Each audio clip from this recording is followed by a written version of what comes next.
Tribuna no Ar. Alô, amigos, muito bom dia. Estamos em mais um podcast e o desta semana não poderia ser diferente diante dos episódios que estão marcando a história da Igreja Católica. Neste sábado, mais de 1,2 bilhão de católicos estarão com seus olhares e corações voltados para Roma, onde será sepultado na Igreja de Santa Maria Maggiore o Papa Francisco, que é o bispo Jorge Mário Bergoglio, como 266º Papa da Igreja Católica. Bom, para conversarmos sobre esse assunto e entender melhor os meandros desta questão, ou seja, o papado de Francisco e o que se espera daqui por diante, nós convidamos o filósofo Eduardo Crochet e o teólogo Robson Ribeiro, que é também professora. Ambos eu agradeço já por disponibilizarem parte do seu tempo para conversar conosco aqui na Transamérica.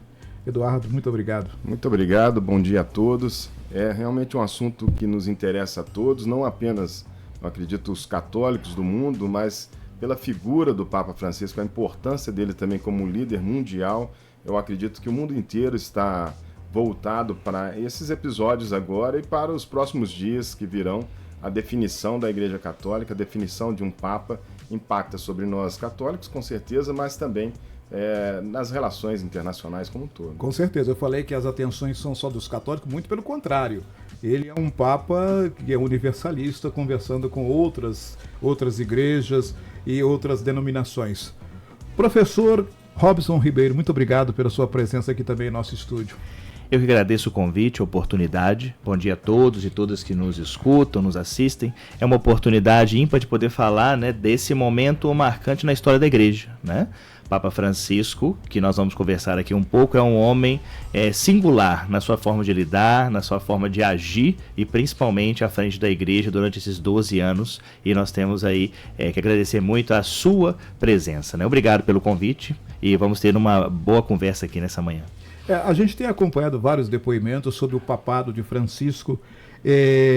Qual que é a leitura que vocês fazem desses 13 anos em que ele esteve à frente da igreja?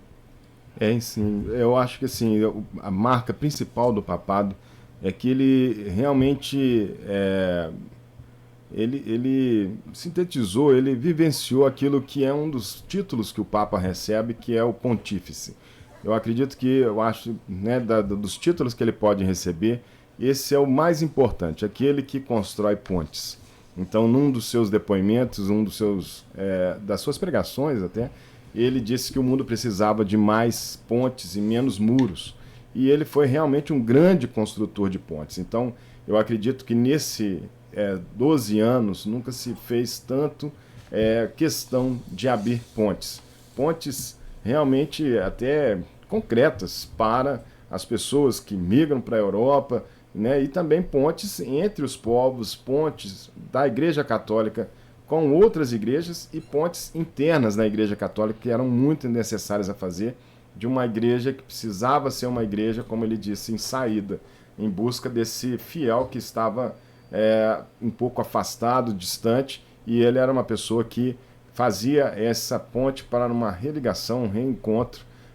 Nós vamos falar um pouco mais, mas a sinodalidade, que é uma marca do seu papado, uma igreja que se reúne em sínodos, onde nós leigos, assim como os clérigos, os religiosos, têm o mesmo peso para sentar numa mesa, conversar, planejar o futuro, falar das suas demandas e tudo. Então isso é um pontífice, realmente. Esse foi um dos grandes legados, entre todos os outros. E aí, professor? Bem, falar do Papa Francisco é falar de uma igreja em diálogo. Não é uma igreja preocupada em falar só sobre os seus muros, sobre aquilo que ela tem, mas é falar sobre a sociedade. Francisco foi muito feliz quando ele se dizia bispo de Roma, sabia da sua função como Papa, mas sabia da importância de estar ali frente à igreja de Roma. E também fez muita questão lá, no momento em que ele é eleito e aparece a primeira vez como Papa, ele pede para que reze por ele. E isso demonstra uma humildade, uma condição de falar para o povo de igual. E não que ele estivesse acima. Ele recusou logo de cara os trajes costumeiros de um Papa, e a gente vai observar isso ao longo do seu pontificado. O sapato preto, que não era um mocassim, numa cor, tendendo ao vermelho. Também ele tinha a intenção de estar próximo ao povo, E ele fez questão de dizer logo que chegou, ele queria uma igreja em saída. O que é isso? Ele dizia, perdão pela forma de usar a palavra, mas ele precisava de uma igreja em saída que estava a caminho, em direção ao povo, em direção a todos que precisavam, e não uma igreja fechada.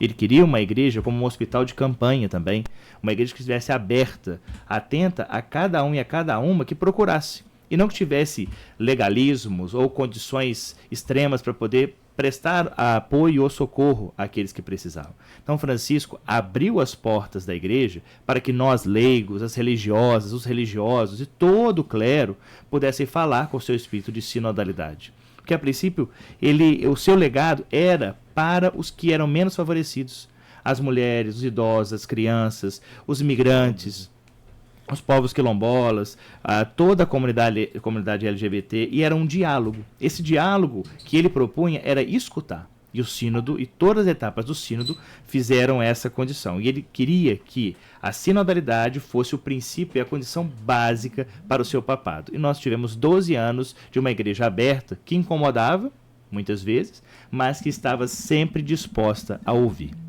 Bom, a discussão que se faz agora, dentro e fora da igreja também, é o perfil do sucessor de Francisco. Teremos um João 24, como é o desejo dele, ou será um Papa mais conservador, ou um que de contenção? Porque a gente percebe que a igreja também ela é um pouco hegeliana, um vai, o outro segura, enfim. Esses detalhes que eu gostaria que vocês me ajudassem também a entender. Aliás, é só uma abertura aqui, a televisão, os streams já estão mostrando os filmes O Conclave e os dois papas, né, que são evidentes. Por que eu estou lembrando isso? Porque tem uma cena do Ratzinger, que era o Bento XVI, e o Bergoglio, da questão do sapato que você falou aí. Ele com aquele mocassim preto, o Papa olhou para ele e falou assim, mas Francisco, que é o Bergoglio, né? Já a estranheza já começava ali, mas os dois se entenderam. Sim. Mas esse filme é fantástico, né? Maravilhoso. Além da interpretação dos dois atores. Sim, duas feras, né? Parece até que eles transmutaram nas pessoas mesmo, né? Exatamente. Mas eu acredito que a gente...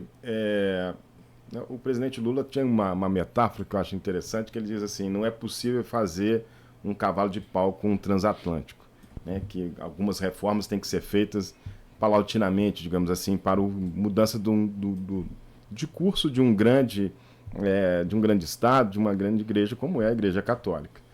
O Papa Francisco quase conseguiu fazer isso. Então, acho que ele realmente era uma pessoa que tinha essa capacidade, né, de fazer grandes reformas, de grandes aberturas e, obviamente, com alguma dificuldade, muita resistência em alguns setores.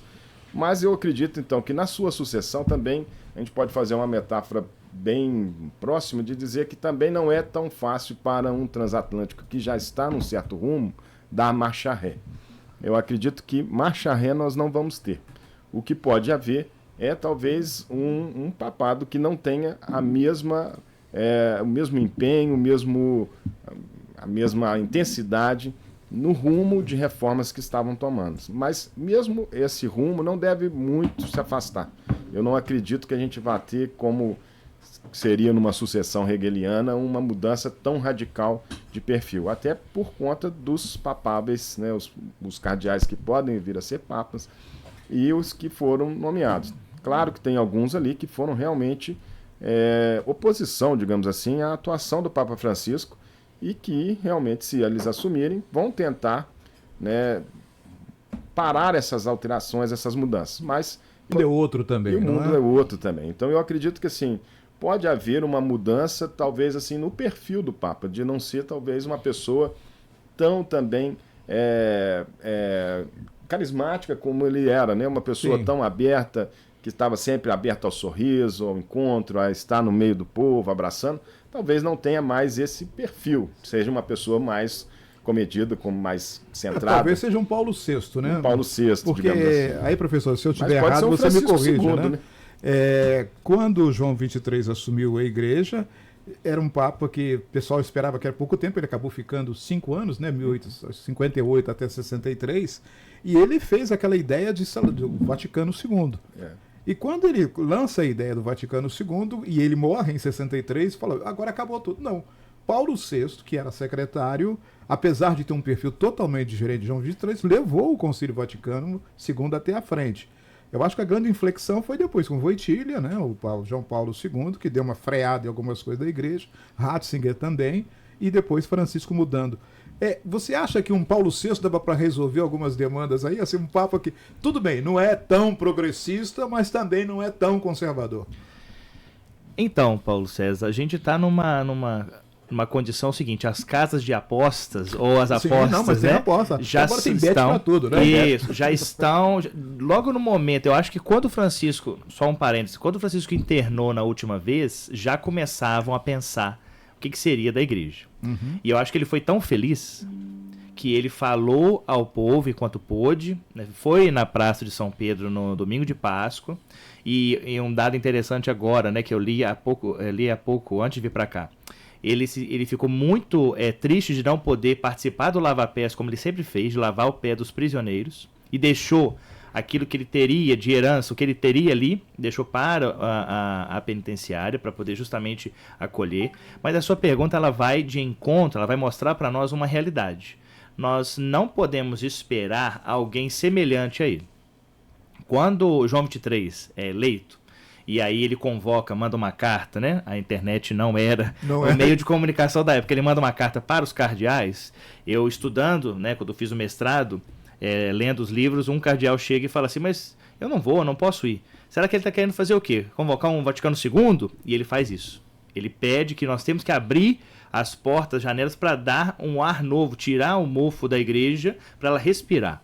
E ele consegue levar, né, até o seu falecimento, e Paulo VI assume. E é muito interessante pensar, talvez, nessa analogia de Paulo VI. Nós temos figuras importantes agora na igreja, principalmente, né, com os cardeais que podem ser eleitos, que têm um pouco o perfil. Né? Não sei se podemos falar, por exemplo, do cardeal Pietro Parolin, que é o atual secretário de Estado do Vaticano. Dizem que ele é o segundo, né? E isso é um ponto importante. Possivelmente, não sou vaticanista e nem tenho condição de afirmar com certeza, possivelmente será um europeu. Eu acho que trazer um Papa ou para a região, né, latino-americana novamente, né, ou eleger, por exemplo, tem um candidato das Filipinas, que é o Luiz Antônio Tagle, né? Que é o Francisco da Ásia, que é o Francisco, né? De lá eles falam que ele é muito carismático, defensor dos pobres e tudo. Eu não sei se teria grande peso nessa eleição. Além do Pietro Parolin, tem também o Matteo Zuppi, que é o arcebispo de Bolonha. E dizem que ele é talvez um dos fortes candidatos pelo seu perfil, né? Muito mais aberto, mais centrado ali nas condições da igreja e sabe lidar com o povo por estar também na Itália. O que nós temos que pensar é o seguinte: eu acho que seria muito interessante se viesse um Francisco II, quem sabe, né? Não podemos afirmar que vai ser, mas... como o Papa Ptolomeu falava, se vieram buscar lá no fim do mundo um Papa, de repente, se bem que ele já tinha sido votado nos conclaves anteriores. Em 2005, né? Ele depois diz isso, né, no seu livro, que, né, escrevem a história dele, ele diz... Na época ele seria um dos mais votados, e ele pediu, né, para que não fosse naquele momento, porque ele estava encaminhando muitas coisas em Buenos Aires, muitas coisas que ele precisava de fazer. E quando ele já era emérito, né, ele já tinha 76 anos, ele ficou 12 anos, morreu com 88, né? E aí eu acredito que naquele momento, nós, né, que estudamos a teologia, sabemos que é o Espírito Santo que faz esse processo todo, né, nós acreditamos que ele já tinha uma ideia, né, daquilo que seria. Né? Francisco era um conhecedor tanto da realidade italiana, e a renúncia de Bento XVI marca a história da igreja, porque até então Bento XVI estava a plenos pulmões para chegar mais longe, mas quando ele vê os problemas da igreja, ele começa a recuar e ver: agora não tenho saúde para isso tudo. Porque a igreja naquela época estava com uma série de escândalos, né? Sim, tanto na questão de assédio sexual, quanto na questão financeira também. Financeira. O Banco do Vaticano estava quebrado, né? Vatilix, né? Que teve Vatilix. A denúncia, né? E isso tornou também muito interessante como que a gente está vivendo outros tempos. O secretário dele foi preso, o secretário particular dele foi preso. Então é isso. A gente não vive mais aquele tempo de que os muros conseguem de fato esconder muita coisa. Hoje, nós, com os processos digitais e tal, é possível saber E o Papa Francisco também, além de tudo, né, enquanto chefe de Estado do Vaticano e líder da Igreja, ele também primou por algo que hoje é um valor para a administração pública em geral, né, que é a transparência. Então, o esforço de dar transparência e de consertar aquilo que ele percebeu que havia de escandaloso mesmo dentro da Igreja, é também algo a ser lembrado com bastante importância, porque isso mexe com as estruturas internas, né? Sim, ele afastou alguns bispos, inclusive, né? Isso, e nomeou, inclusive, mulheres para cargos que nunca, né, elas acessaram. Então, isso já demonstrava também não só uma questão de progressismo, mas também de necessidade de se ter um papado que pudesse ser transparente, um Vaticano, um Estado também que pudesse ter esse acompanhamento. É claro que muitas coisas ainda a gente vai descobrir, né, mas o Papa Francisco realmente era uma pessoa que tinha o controle, digamos assim, da máquina diferente do que se alegou depois, né, no caso do Bento XVI. Mas eu acredito que é isso que o Robson colocou. Ele, por mais que tivesse preparado, nenhum de nós estávamos preparados para um Papa renunciar. Né? A renúncia de um Papa já havia acontecido na história, mas é um momento muito ímpar, né, para os tempos modernos. Então a gente foi um pouco surpreendido, mas foi um conclave relativamente rápido. Ele foi eleito no segundo dia, né? Porque a gente já tinha provavelmente, né, os resultados de conclaves anteriores, é como se ele fosse já o vice, o segundo mais votado no conclave que elegeu com Bento XVI. Então acredito que a gente possa ter isso que o Robson falou, existe um número de eleitores, né, dos cardeais que podem votar na eleição do conclave, o maior número de europeus.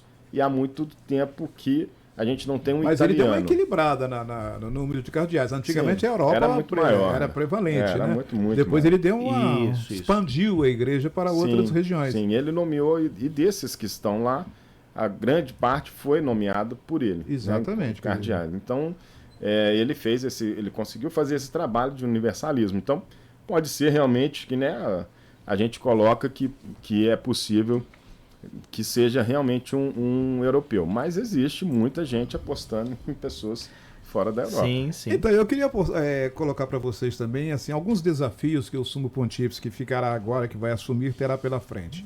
Um deles é o secularismo, que eu acho que é um dado real, especialmente na Europa. E o segundo é a questão de a igreja tem perdido fiéis no decorrer das últimas décadas. Era uma média de 1% de fiéis ao ano. O Francisco conteve isso. Essa queda foi bastante reduzida com a ascensão dele. O Gerson Camarote, que é um jornalista vaticanista, ele mostrou os números ontem com base no IBGE. Ou seja, o Francisco, não é que ele reverteu, mas pelo menos ele estangou uma espécie de sangria, né? Sim. A igreja perdeu muitos fiéis. Mas não perdeu apenas para os evangélicos ou então para as outras denominações. Perdeu também para o secularismo. Muita gente falou, não quer saber de igreja, não quer saber de Deus, não quer saber essas coisas todas. Esse desafio a ser enfrentado pelo próximo Papa, como vocês avaliam isso? Você falou que não dá para dar um cavalo de pau no transatlântico, mas também o Francisco deu uma arrumada nele. Sim, assim, falando um pouquinho antes do Robson aqui, mas eu acredito isso, que o secularismo, ele tem, eu acredito que uma das grandes contenções da perda para o secularismo se deu exatamente com a reafirmação da sinodalidade. Ele fez, inclusive, um sínodo para discutir a sinodalidade. O sínodo, a gente está falando essa palavra aqui várias vezes. Eu estou falando secularismo e sínodo, que eu gostaria que vocês explicassem para os nossos ouvintes. O sínodo como se fosse uma reunião, um encontro, é a abertura para o diálogo, para uma conversa aberta como todos, como uma congregação. Então, isso para a igreja tem um significado, inclusive evangélico, importante, que é reafirmar a igreja enquanto eclésia, enquanto um grupo de pessoas e não apenas um grupo que dirige essas pessoas. Então, você tem, né, os leigos e tem o clero. Então, e o sínodo, ele deu oportunidade aos leigos. A gente está tendo uma crise de vocações, né, também na Igreja Católica, mas ali a gente ainda continua perdendo. Então, na verdade, o que a gente conseguiu conter foi essa saída do Essa leigo. evasão do leigo. Do né? leigo. Então, assim, isso Mas se os perde seminários como? são bem mais vazios do que os outros Isso, tempos. Né? isso foi contido exatamente porque o leigo passou a ter mais papel na igreja, ter mais lugar, né? algumas atribuições, ele pôde ser ouvido, ele organizou esses encontros nos países, nas regiões do mundo, e depois também participou, né, da experiência lá no próprio Vaticano. Então isso não é só um sinal, isso é realmente uma ação que fez com que a gente conseguisse, né, parar isso. Então o novo Papa continua com esse desafio, ele não pode, né, perder de vista esse caminho que o Francisco apontou de uma igreja em saída e que faz a ponte com o seu próprio fiel e com todos os seus problemas, né? Então é uma igreja dos pobres, porque esses pobres também estavam se perdendo para o secularismo. A gente costuma dizer que, né, os pobres estavam invadindo para as religiões protestantes, principalmente neopentecostais, que com a promessa de arrebatamento, É um discurso que as coisas acontecem, a realização é aqui agora, não é depois. Isso. Mas esses pobres agora, né, com uma igreja voltada preferencialmente para os pobres, que era a proposta de João Paulo, de João XXIII, e que foi reafirmada com o Papa Francisco, então a gente teve esse retorno. E eu acho que é esse um dos grandes desafios para o papado não cair nessa armadilha. Não dá outro cavalo de pau, né? E aí, Robson? Nós precisamos pensar e de fato analisar ponto a ponto, né? A sinodalidade é um ganho para a igreja. Ela escuta, ela se coloca ali como também uma parte para entender o que precisa ser pensado, refletido. Francisco convidou, né, muitos bispos, padres, mulheres para falarem, para estarem à frente de algumas comissões, estarem à frente de alguns momentos e questões importantes da igreja. Por quê? Ele via a necessidade dessa abertura. Ele via a necessidade desse momento. A evasão, né, da questão da religião, ela se dá por vários motivos. Primeiro, a questão, né, de um descontentamento, talvez, com algumas coisas que são observadas do mundo, né, do mundo secular, daquilo que aparece no mundo secular. A questão da vinda dos meios de comunicação que dão uma outra cara para essa realidade. Mas o maior desafio hoje é justamente a continuidade daquilo que existia, né? Por exemplo, o próximo Papa terá um desafio. Ele vai, por mais que ele possa ser mais progressista, mais aberto, ele vai precisar de entender qual é o papel dele, né? Porque a comparação vai existir, óbvio, mas não só a comparação. Ele vai precisar pensar a ênfase naquilo que ele quer tratar. Por exemplo, misericórdia. O Papa Francisco falava desse processo, a reforma da Cúria, que ele fez várias reformas. Além disso, as questões sociais e econômicas. Francisco abriu as contas do Banco do Vaticano, colocou tudo às claras para poder mostrar onde estava o problema, para poder entender. E justamente isso. Agora, como trabalhar esse processo se nós não temos transparência em algumas situações? Então o próximo Papa tem essa continuidade daquilo que Francisco já vinha fazendo. Por quê? Ele fez uma renovação na Cúria, fez uma renovação no cardinalato.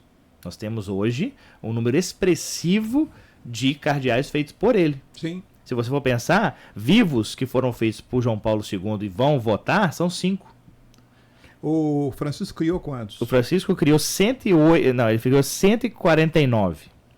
Sendo que 108 são eleitores e 41 já passaram. Alguns já morreram, né? Sim.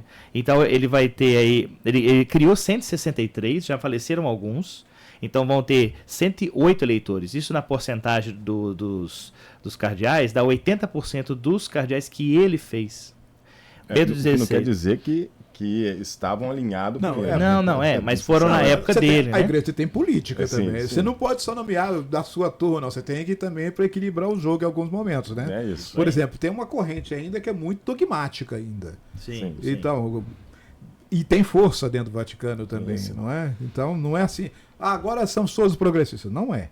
Tem muita gente ainda que é bem tradicionalista e nós estamos num mundo totalmente disruptivo com as redes digitais, né?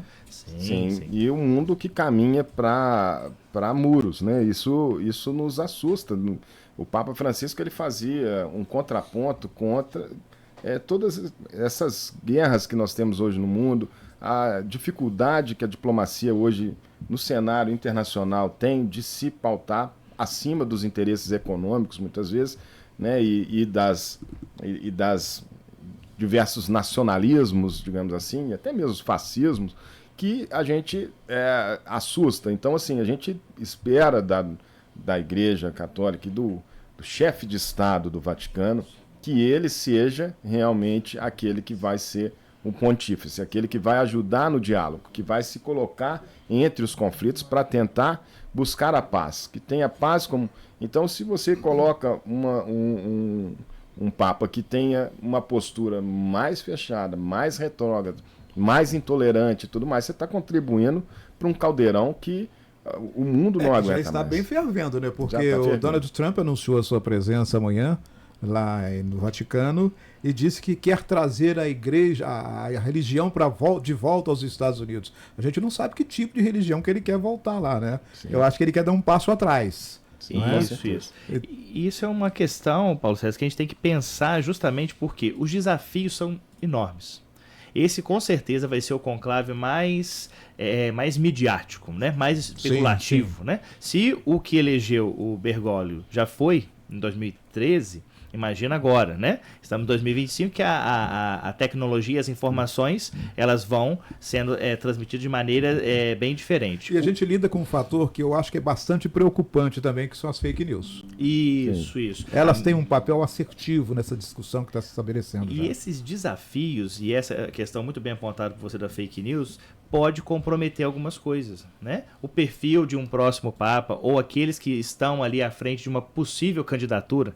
Lembrando que não é uma candidatura que ninguém faz campanha, né? Mas é necessário saber que tem alguns que estão caminhando para uma possível colaboração ali para ser o próximo Papa. Mas desde que a história a igreja teve seus preferidos, né? Sim. E não só a igreja, né? A nossa sociedade. Sim, com certeza. O preferite não é uma realidade exclusivamente da Igreja Católica. Com outros nomes, mas na política, então, é muito comum isso. Sim. Eu acho que o maior desafio, talvez, é manter o que se foi feito até agora. Porque, eu costumo dizer até em algumas aulas, para que não seja nada colocado à frente para caminhar, basta você não fazer nada, só você ficar parado ou você não manifestar em si aquilo que você deseja ou aquilo que é possível fazer. O que eu vejo, por exemplo, será que haverá um diálogo interreligioso ainda? Da forma como ele fez? Essa é uma questão, porque né? Francisco conversou com várias religiões, com várias denominações. Ele respeitava os muçulmanos, respeitava todas as religiões, estava sempre com eles fazendo esse diálogo. Porque... Eu vi depois, desculpe não interromper, não, claro. Eu vi depoimentos de evangélicos hoje dizendo, não, Francisco era um cara que conversava. E o próximo Papa precisaria continuar esse diálogo, porque você só vai conseguir chegar a algum lugar se você dialogar. Se você impor de alguma forma, hoje já não é mais a condição existente. Por isso que a eleição de um Papa, ela vai trazer para até a geração que está acompanhando a primeira vez isso, né? É um momento de grande importância para a igreja. Por quê? É um momento que a igreja se debruça a partir de algumas questões dogmáticas, questões morais, questões estruturais para pensar quem pode ajudar a guiar essa igreja. É óbvio, por exemplo, se você for pensar na morte de João Paulo II, em que Bento XVI é eleito, era meio que numa tentativa de... Ele já era uma pessoa muito influente na Cúria Romana. Ele era o prefeito de Roma. Prefeito da Congregação, né, para a doutrina da fé, e além de outras funções que já tinha exercido. Então, quando Francisco assume, um Papa que veio do fim do mundo, né, foram buscar ele lá no fim do mundo, é interessante porque, um dado para essa nossa conversa, ele não conseguiu voltar na Argentina. Nos 12 anos pontificado ele não voltou.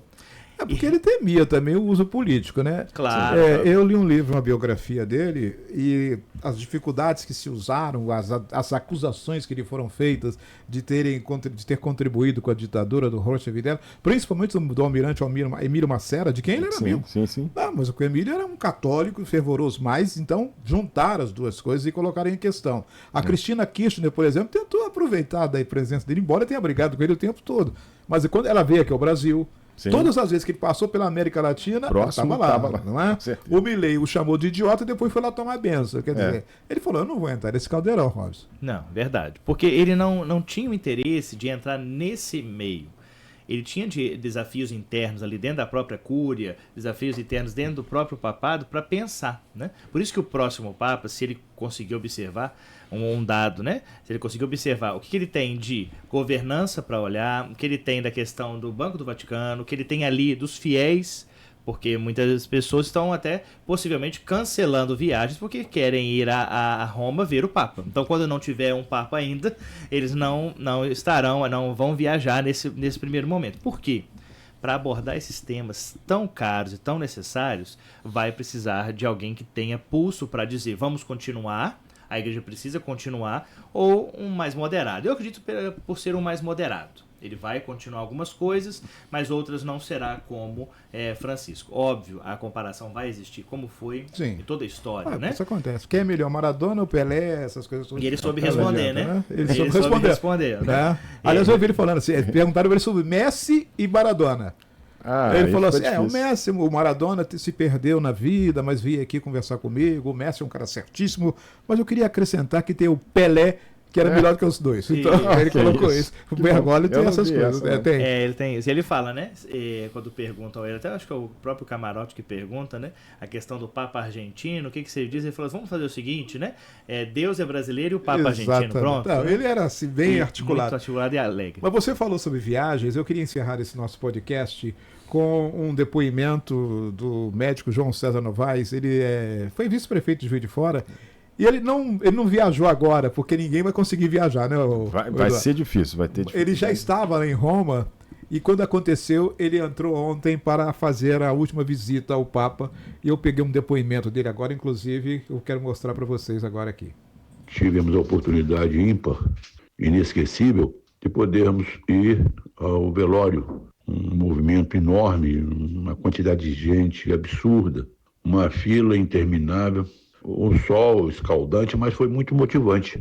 Eu e a Rose tivemos bastante motivação para aguentarmos mais de 5 horas, 6 horas na fila, para chegar e visitar dentro da Catedral de São Pedro, fazer umas orações e pedir ao Papa Francisco, que é aí da América do Sul, como nós somos, que continue lá em cima, com as suas posturas, com as suas defesas, em torno da paz, em torno da unidade do mundo, em torno dos mais carentes. Acredito que ele já está lá advogando para todos nós. Quero te confessar que eu e a Rose ficamos muito emocionados. É uma coisa impressionante a quantidade de pessoas caladas dentro da Catedral de São Pedro. Todo mundo indo vê-lo. Eu não se ouvia nada, comentário, conversa paralela, nada. Só se ouvia baixinho os militares, os agentes lá do Vaticano. Graças, para a gente poder andar, para não ficar parado muito tempo, para a pila poder andar um pouco. Foi uma coisa indescritível. Bom, para quem nos acompanhou o podcast pelo YouTube, a gente mostrou fotos do João César e estamos mostrando agora a Igreja Santa Maria Maggiore, onde o Papa será sepultado. Professor Robson Ribeiro, teólogo, professor Eduardo Crochet, filósofo, eu quero agradecer a ambos, porque, de fato, ajudaram bastante a gente a compreender todo esse fenômeno que acontece agora e o que virá pela frente. Depois do conclave, talvez, não é mais certo que eu os convide também para analisar o perfil do próximo Papa. Se vai ser Francisco II, se vai ser João XXIV, ou se vai ser um Bento XVII, enfim. Vamos esperar o que vai acontecer. Muito obrigado pela presença de vocês aqui na Transamérica. Nós agradecemos muito o convite, obrigado pela oportunidade. É sempre bom conversar de forma tão espontânea, um assunto tão importante e em voga nos dias de hoje. Muito obrigado, Paulo César, pela essa condição e pela condução da nossa conversa aqui nessa manhã tão prazerosa. Muito obrigado também. Eu gostaria de não só agradecer, mas pedir, como o Papa Francisco sempre pedia, que nós católicos rezemos por ele, rezemos durante também o conclave, para que o Espírito Santo realmente esteja ali iluminando os cardeais, para que façam uma escolha realmente daquilo que a gente precisa. A Igreja Católica precisa, o mundo precisa de um Papa que dê sequência, que faça, né, pelo mundo o que o Papa Francisco fez e por todos nós, né? O depoimento foi muito bom, porque ele fala, né, somos todos irmãos. O Papa realmente queria que nós todos nos sentíssemos como irmãos, e isso é necessário. E então a gente também se une nessa corrente de oração. Obrigado, Eduardo. Obrigado, Robson. E obrigado a você que nos acompanhou tanto pelo YouTube quanto pela Rádio Transamérica. Eu agradeço a todos e até o próximo programa. Tribuna no Ar.